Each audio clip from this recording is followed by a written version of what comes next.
পেট্ৰলত 20% ethanol মিশ্ৰণ বিতৰ্ক শেষ হোৱাই নাই।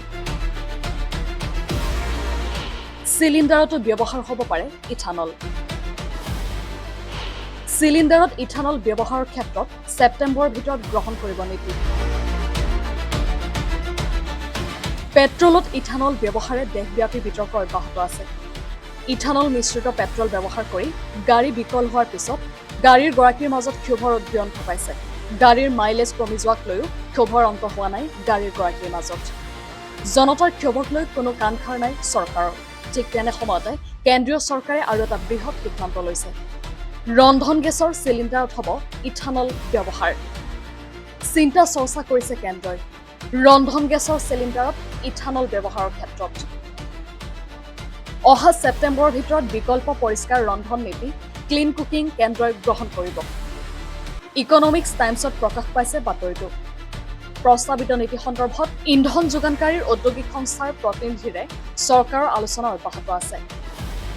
প্ৰকাশিত বাতৰি অনুসৰি বিগত এপ্ৰিল মাহৰ পৰাই চৰকাৰৰ নিৰ্দেশনাতে ইথানল ব্যৱহৃত কুকিং ষ্ট'ভৰ পৰীক্ষণ আৰম্ভ হৈছে দেশত।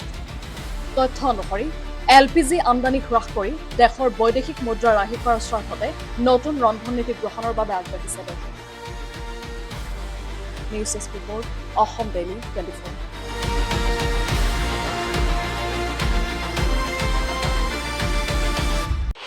পেট্ৰলত 20% ইথানল মিশ্ৰণ বিতৰ্ক শেষ হোৱাই নাই। চিলিণ্ডাৰতো ব্যৱহাৰ হ'ব পাৰে ইথানল। চিলিণ্ডাৰত ইথানল ব্যৱহাৰৰ ক্ষেত্ৰত ছেপ্টেম্বৰৰ ভিতৰত গ্ৰহণ কৰিব নীতি। পেট্ৰলত ইথানল ব্যৱহাৰে দেশব্যাপী বিতৰ্ক অব্যাহত আছে। ইথানল মিশ্ৰিত পেট্ৰল ব্যৱহাৰ কৰি গাড়ী বিকল হোৱাৰ পিছত গাড়ীৰ গৰাকীৰ মাজত ক্ষোভৰ উদ্গীৰণ ঘটাইছে। গাড়ীৰ মাইলেজ কমি যোৱাক লৈও ক্ষোভৰ অন্ত হোৱা নাই গাড়ীৰ গৰাকীৰ মাজত। জনতাৰ ক্ষোভক লৈ কোনো কাণসাৰ নাই চৰকাৰৰ। ঠিক তেনে সময়তে কেন্দ্ৰীয় চৰকাৰে আৰু এটা বৃহৎ সিদ্ধান্ত লৈছে। ৰন্ধন গেছৰ চিলিণ্ডাৰত হ'ব ইথানল ব্যৱহাৰ। চিন্তা চৰ্চা কৰিছে কেন্দ্ৰই ৰন্ধন গেছৰ চিলিণ্ডাৰত ইথানল ব্যৱহাৰৰ ক্ষেত্ৰত। অহা ছেপ্টেম্বৰৰ ভিতৰত বিকল্প পৰিষ্কাৰ ৰন্ধন নীতি ক্লিন কুকিং কেন্দ্ৰই গ্ৰহণ কৰিব। ইকনমিক্স টাইমছত প্ৰকাশ পাইছে বাতৰিটো। প্ৰস্তাৱিত নীতি সন্দৰ্ভত ইন্ধন যোগানকাৰীৰ ঔদ্যোগিক সংস্থাৰ প্ৰতিনিধিৰে চৰকাৰৰ আলোচনা অব্যাহত আছে।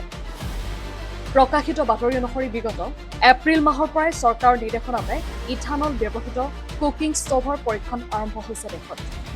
তথ্য অনুসৰি LPG আমদানি হ্ৰাস কৰি দেশৰ বৈদেশিক মুদ্ৰা ৰাহি কৰাৰ স্বাৰ্থতে নতুন ৰন্ধন নীতি গ্ৰহণৰ বাবে আগবাঢ়িছে দেশে। News desk report, Assam daily 24।